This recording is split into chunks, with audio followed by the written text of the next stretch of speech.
Les 10 commandements dans le Nouveau Testament et leur équivalent dans le Coran. Dans la Torah, on trouve 2 fois la liste des 10 commandements. Pour que notre vidéo ne soit pas trop longue, nous avons un peu raccourci le texte. Dans cette vidéo, nous allons voir où se trouvent les 10 commandements dans le Nouveau Testament, c'est-à-dire l'Injil, et leur équivalent dans le Coran. Commençons par le premier commandement. Je suis Yahweh ton Dieu, qui t'ai fait sortir d'Égypte, de la maison d'esclavage. Tu n'auras pas d'autre Dieu devant moi. Dans le Coran, ce commandement apparaît plusieurs fois sous différentes formes. Il est interdit d'associer quelqu'un ou quelque chose à Allah. Il faut le servir lui seul et n'invoquer aucun autre nom. Dans le Coran, Dieu ne se révèle pas sous le nom de Yahvé. Jésus cite indirectement ce commandement lorsqu'il dit qu'il faut servir Dieu seul, et que personne ne peut servir à la fois Dieu et Mammon, c'est-à-dire l'argent. Paul écrit aux chrétiens de faire attention à ne pas devenir des idolâtres, c'est-à-dire des adorateurs d'idoles. Dans sa lettre aux Galates, il écrit que les idolâtres n'hériteront pas du royaume de Dieu. Mais pour ne pas rallonger la vidéo, nous allons essayer de ne mentionner que les citations directes. Deuxième commandement. Tu ne te feras pas de sculpture sacrée ni de représentation de ce qui est en haut dans le ciel, en bas sur la terre et dans l'eau plus bas que la terre. Tu ne te prosterneras pas devant elles et tu ne les serviras pas. Ce commandement n'est pas cité directement dans le Coran, ni dans le Nouveau Testament.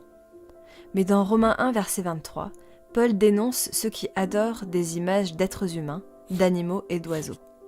Dans les hadiths, Mohammed dit que ceux qui se font une image d'un être vivant seront punis sévèrement le jour de la résurrection. Troisième commandement. Tu n'utiliseras pas le nom de l'Éternel, ton Dieu, à la légère, car l'Éternel ne laissera pas impuni celui qui utilisera son nom à la légère. Ni le Coran, ni le Nouveau Testament ne citent ce commandement de manière directe. Mais Jésus dit que le nom de Dieu ne doit même pas être utilisé pour jurer. Ne jurez pas du tout, dites seulement oui ou non.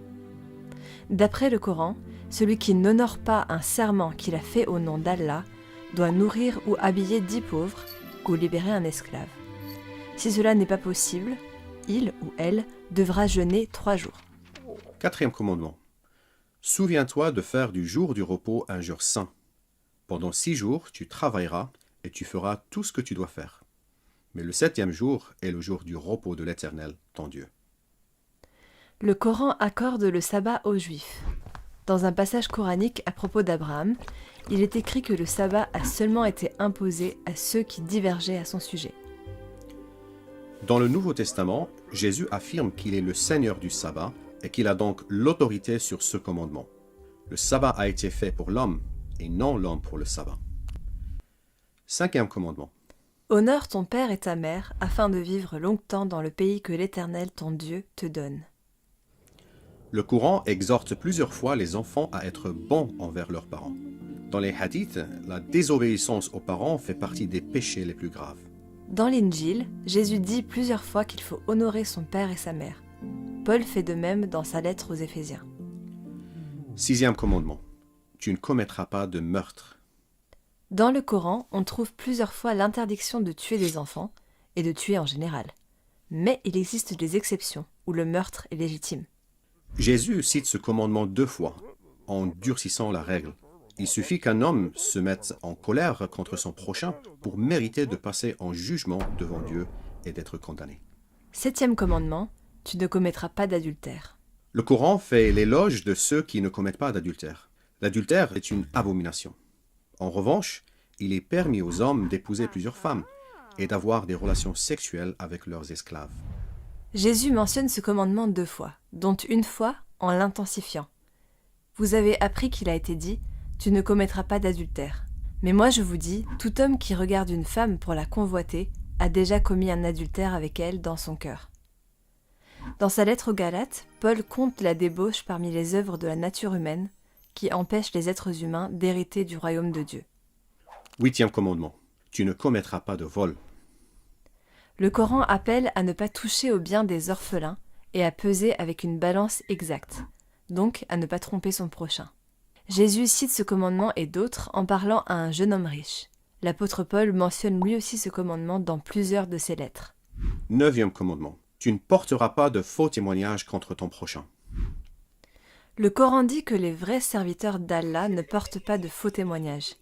Ils sont appelés à rendre un témoignage juste, même devant un parent proche. Ce commandement aussi, Jésus le mentionne dans sa réponse au jeune homme riche. Paul exhorte à ne pas mentir. 10e commandement, tu ne convoiteras pas la maison de ton prochain. Tu ne convoiteras pas la femme de ton prochain, ni son esclave, ni sa servante, ni son bœuf, ni son âne, ni quoi que ce soit qui lui appartienne. Le Coran avertit qu'Allah connaît les désirs et les souhaits des hommes. Mais à part ça, ce commandement n'est pas mentionné. Dans l'évangile de Matthieu, Jésus mentionne cette interdiction en lien avec le 6e commandement, lorsqu'il dit qu'un homme qui regarde une femme pour la convoiter a déjà commis un adultère dans son cœur avec elle. Paul cite une version abrégée du commandement, « Tu ne convoiteras pas ». Nous espérons que ce survol t'a été utile. Nous aimerions conclure avec une question. Que se passe-t-il lorsque je transgresse l'un de ces commandements ? D'après le Coran, la transgression de certains commandements entraîne un châtiment physique. Par exemple, couper la main d'un voleur. Il est possible de compenser les péchés moins graves par des bonnes œuvres.